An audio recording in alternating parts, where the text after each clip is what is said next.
혹시 요즘 한쪽 다리만 자꾸 저리시나요? 계단 오를 때 한쪽 다리에만 힘이 빠지시나요? 이 신호를 그냥 나이 탓이라고 넘기시면 정말 위험합니다. 제 지인 어머님은 오른쪽 다리가 며칠째 이상하다고 하셨는데 그냥 파스만 붙이시다가 일주일 만에 쓰러지셨어요. 그날 이후로 혼자서는 걷지도 못하시게 됐습니다. 뇌경색으로 쓰러지신 분들의 75%가 다리에서 먼저 이상 신호를 보냈어요. 더 충격적인 건 갑자기 쓰러진 분들의 다리 증상에 놀라울 정도로 비슷한 패턴이 있었다는 사실입니다. 다리에서 보내는 이 작은 경고들이 여러분의 뇌혈관 상태를 정확히 말해주고 있어요.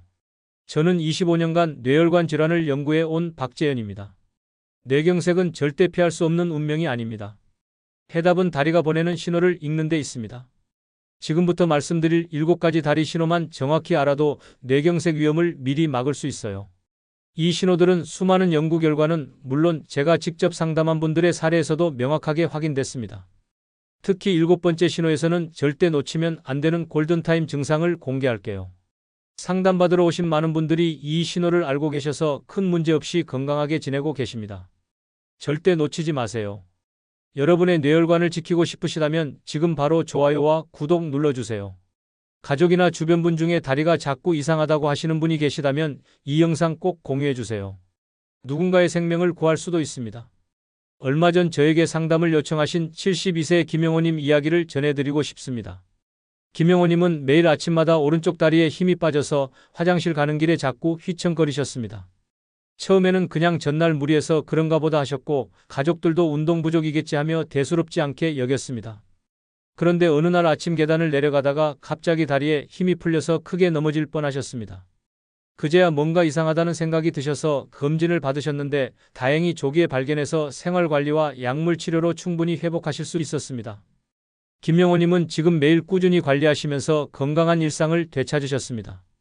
이렇게 작은 신호를 놓치지 않고 빨리 대처하면 충분히 좋아질 수 있습니다. 하지만 반대의 경우도 있습니다. 69세 이정자님은 왼쪽 다리의 저림을 몇 달간 무심히 넘기셨습니다. 그냥 나이가 드니까 다리도 약해지는 거겠지 하고 생각하셨던 거죠. 하지만 결국 큰 뇌경색으로 이어져서 반신불편을 겪게 되셨습니다. 이정자님은 지금도 재활치료를 받으시면서 하루하루 힘겹게 보내고 계십니다. 두 분의 차이는 무엇이었을까요? 바로 아주 작은 신호를 알아챘는지 놓쳤는지의 차이였습니다. 같은 증상이었지만 누군가는 빨리 대응해서 건강을 되찾았고 누군가는 늦게 발견해서 평생의 불편을 안게 되었습니다. 정말 안타까운 일이죠. 여러분 혹시 아직 구독과 좋아요를 누르지 않으셨다면 지금 바로 눌러주세요. 이 채널은 여러분의 건강한 노년을 응원합니다.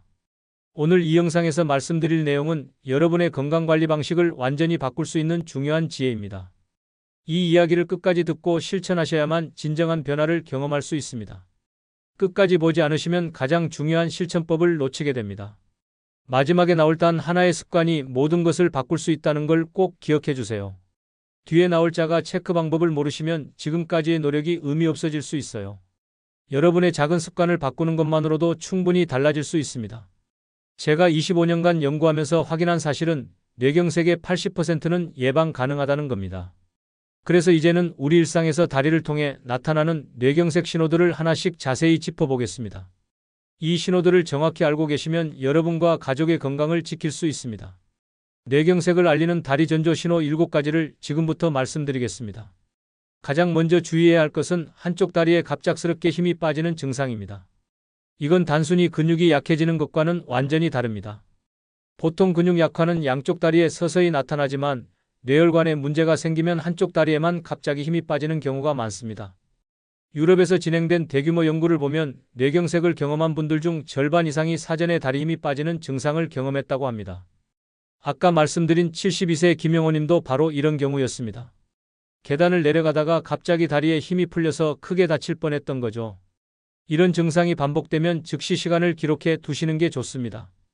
언제 증상이 나타났는지 정확히 알고 계시면 나중에 검진받을 때 큰 도움이 됩니다. 여기서 주의할 점은 단순한 피로나 운동 부족으로 인한 근육 약화와는 구분해야 한다는 겁니다. 갑자기 한쪽 다리에만 나타나는 증상이라면 더욱 주의 깊게 살펴봐야 합니다. 혹시 여러분은 계단을 오를 때 갑자기 다리에 힘이 빠진 적이 있으신가요? 그런 경험이 있으시다면 절대 가볍게 넘기지 마세요. 다음으로 말씀드릴 증상은 다리에 나타나는 저림과 감각 이상입니다. 마치 두꺼운 양말을 신은 것처럼 발바닥이 무딘 느낌이 드시거나 뜨거운 것과 차가운 것을 구분하기 어려워지는 경우가 있습니다. 이런 감각 이상은 뇌로 가는 혈류에 문제가 생겼다는 중요한 신호입니다. 우리나라 연구 보고를 살펴보면 일시적으로 뇌혈류가 막혔다가 다시 흐르는 일과성 허혈 발작을 경험한 분들 중 30%가 이런 감각 이상을 먼저 느꼈다고 합니다.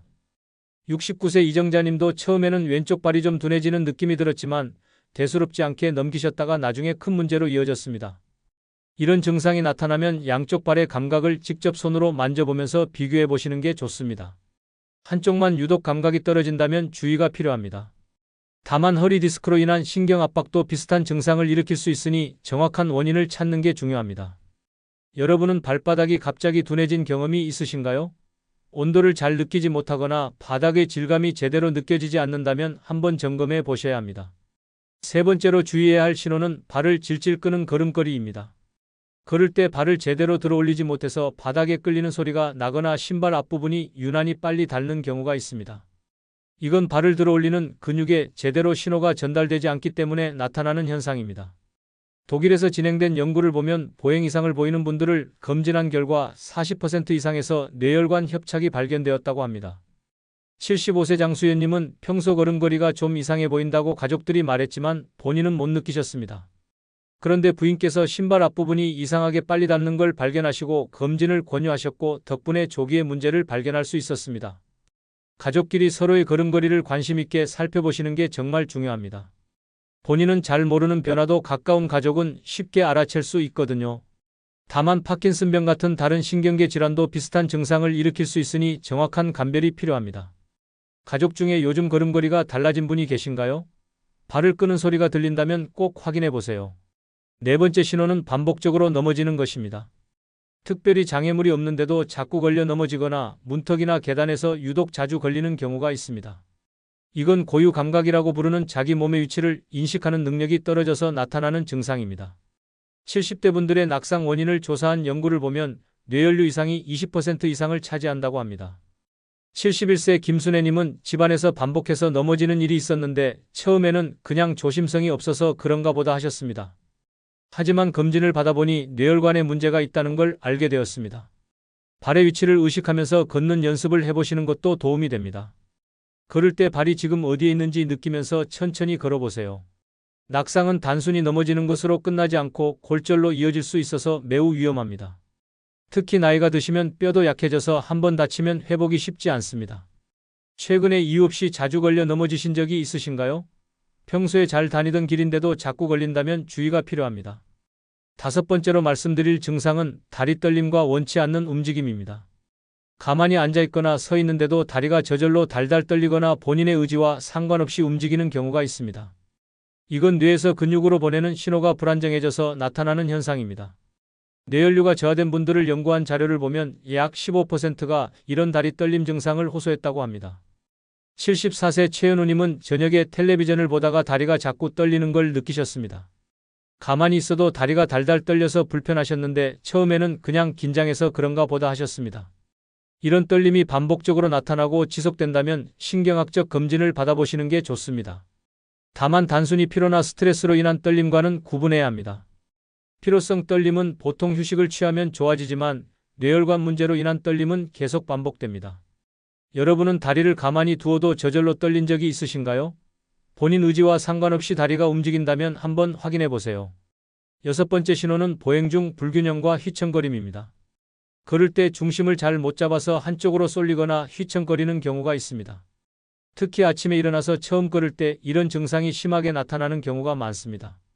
이건 소뇌라는 부위로 가는 혈류에 이상이 생겨서 균형 감각이 떨어지기 때문입니다. 아침 시간대에 휘청거리는 사례들이 많이 보고되고 있습니다. 70세 오정호님은 매일 아침 화장실 가는 길에 중심을 못 잡고 벽을 짚어야 했습니다. 낮에는 괜찮은데 아침에만 유독 심하셨던 거죠. 이런 경우 밤사이 수분 부족으로 혈액이 끈적해져서 뇌혈류가 더 떨어질 수 있습니다. 아침에 기상하실 때는 반드시 천천히 일어나시는 게 중요합니다. 갑자기 벌떡 일어나면 뇌로 가는 혈액이 순간적으로 부족해져서 더 위험할 수 있습니다. 단순한 어지럼증과는 다르니까 혼동하지 마시고 정확하게 구분하셔야 합니다. 아침에 일어나서 갑자기 휘청거린 경험이 있으신가요? 중심을 못 잡고 벽을 짚어야 했다면 꼭 기억해 두세요. 마지막 7번째 신호는 일시적으로 증상이 나타났다가 회복되는 경우입니다. 이걸 일과성 허혈 발작이라고 부르는데 뇌혈관이 잠시 막혔다가 다시 뚫리면서 나타나는 현상입니다. 다리에 힘이 빠지거나 감각이 이상해졌다가 몇 분에서 몇 시간 안에 다시 정상으로 돌아오는 경우죠. 일과성 허혈 발작을 경험한 분들을 추적 조사한 연구를 보면 75%가 3개월 이내에 완전한 뇌경색으로 진행했다고 합니다. 이건 정말 중요한 경고 신호입니다. 73세 윤명자님은 어느 날 갑자기 왼쪽 다리에 힘이 쭉 빠졌다가 20분쯤 지나니까 다시 괜찮아지셨습니다. 다행히 바로 검사를 받으셨고 뇌혈관 협착을 확인해서 큰 문제가 생기기 전에 치료를 시작하셨습니다. 증상이 나타난 시간을 정확히 기록해 두시는 게 정말 중요합니다. 몇 시에 시작됐고 얼마나 지속됐는지 메모해 두세요. 그리고 증상이 사라졌다고 해서 안심하시면 절대 안 됩니다. 이건 곧 큰 문제가 올 수 있다는 마지막 경고입니다. 혹시 다리에 힘이 빠졌다가 곧 돌아온 경험이 있으셨나요? 증상이 사라졌다고 안심하지 마시고 반드시 확인해 보셔야 합니다. 이렇게 7가지 신호를 자세히 살펴봤습니다. 이 신호들은 모두 뇌혈관에 문제가 생기고 있다는 중요한 경고입니다. 이제는 단순히 이런 신호들을 알아보는 것을 넘어서 어떻게 예방하고 관리할 수 있는지 구체적인 방법을 말씀드리겠습니다. 생활 속에서 실천할 수 있는 관리법들을 지금부터 하나씩 알려드리겠습니다. 뇌경색을 막는 생활 속 관리법을 완전히 정리해서 말씀드리겠습니다. 무엇보다 중요한 것은 혈압 관리입니다. 혈압은 130에 80 이하로 유지하시는 게 기본입니다. 혈압이 높으면 혈관벽에 계속 압력이 가해져서 혈관이 손상되고 좁아지게 됩니다. 그러면 뇌로 가는 혈류가 줄어들면서 뇌경색 위험이 높아지는 거죠. 혈압을 측정할 때는 시간을 일정하게 지키시는 게 중요합니다.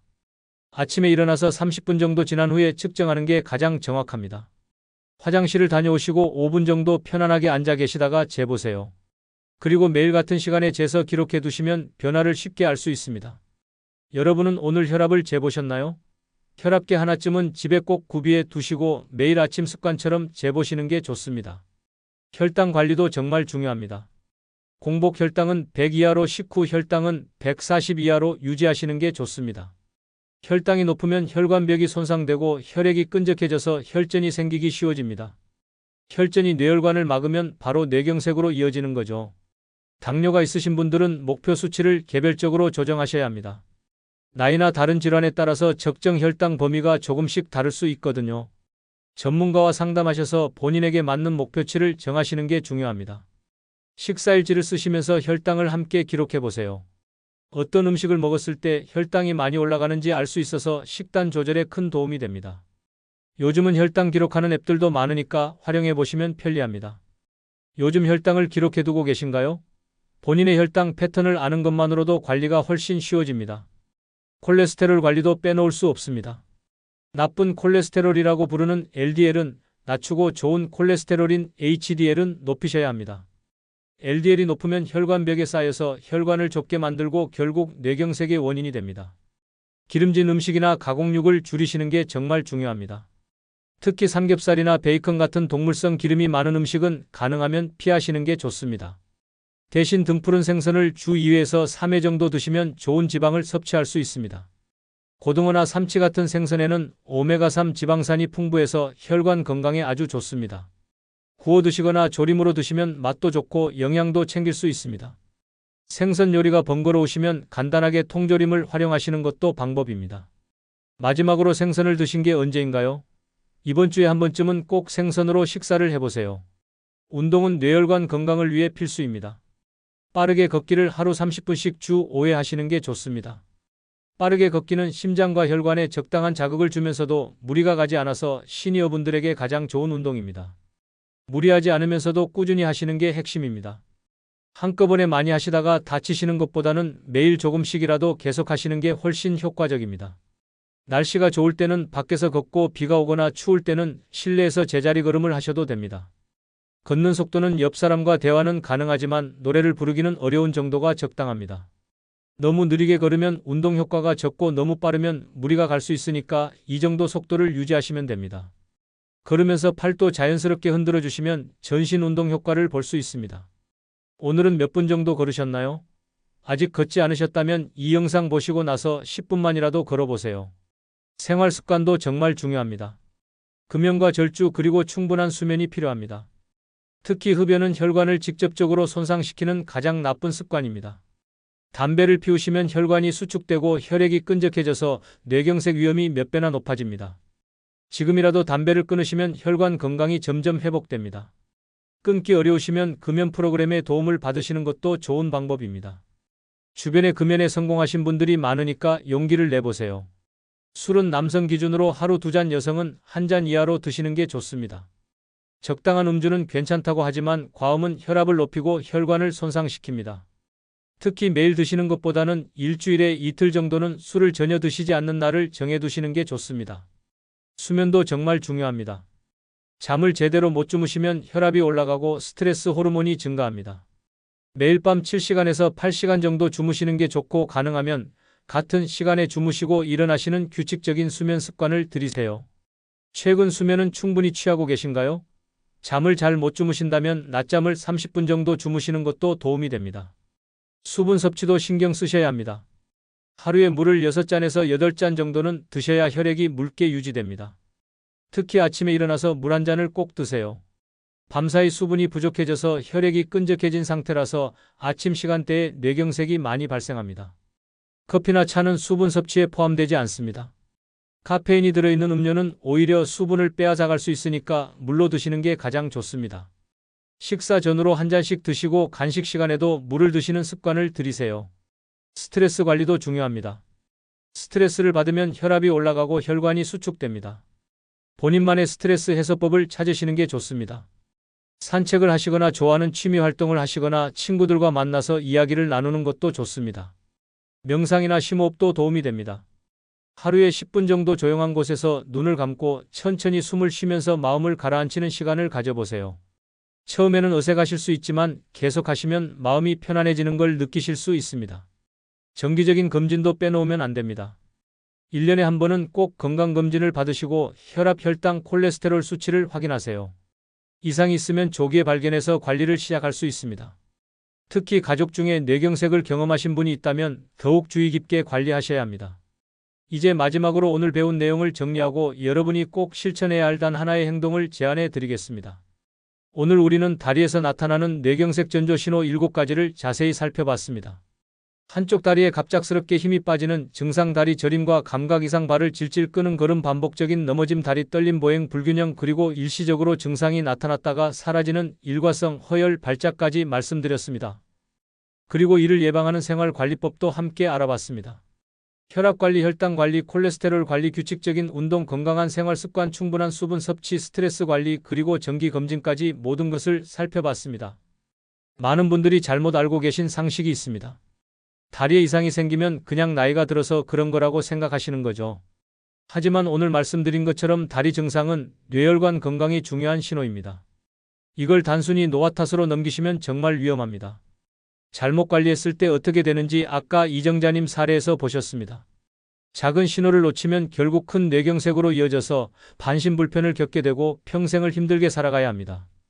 가족들도 함께 고생하시게 되고 삶의 질이 완전히 달라지게 됩니다. 하지만 제대로 관리했을 때는 완전히 다릅니다. 김명호님처럼 조기에 발견해서 적절하게 관리하시면 건강한 일상을 계속 유지하실 수 있습니다. 연구 결과에 따르면 뇌경색의 80%는 예방이 가능합니다.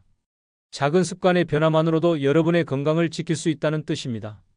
제가 오늘 여러분께 드리고 싶은 단 하나의 제안이 있습니다. 바로 아침 3분 자가 체크를 꼭 실천해 보시라는 겁니다. 매일 아침 일어나서 딱 3분만 투자하시면 됩니다. 첫째, 의자에 앉았다가 일어나면서 양쪽 다리의 힘이 같은지 확인해 보세요. 한쪽만 유독 힘이 없다면 신호일 수 있습니다. 둘째, 눈을 감고 제자리에 10초간 서 있어 보세요. 중심을 못 잡고 한쪽으로 쏠린다면 균형 감각에 문제가 있을 수 있습니다.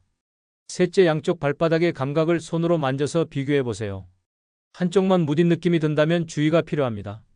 넷째, 직선으로 10걸음 정도 걸어보세요. 발을 제대로 들어 올리지 못하거나 휘청거린다면 확인이 필요합니다. 이 4가지 간단한 체크만으로도 조기 신호를 발견할 수 있습니다. 매일 아침 습관으로 만드시면 본인의 건강 상태를 정확히 알 수 있고 문제가 생겨도 빨리 대처할 수 있습니다.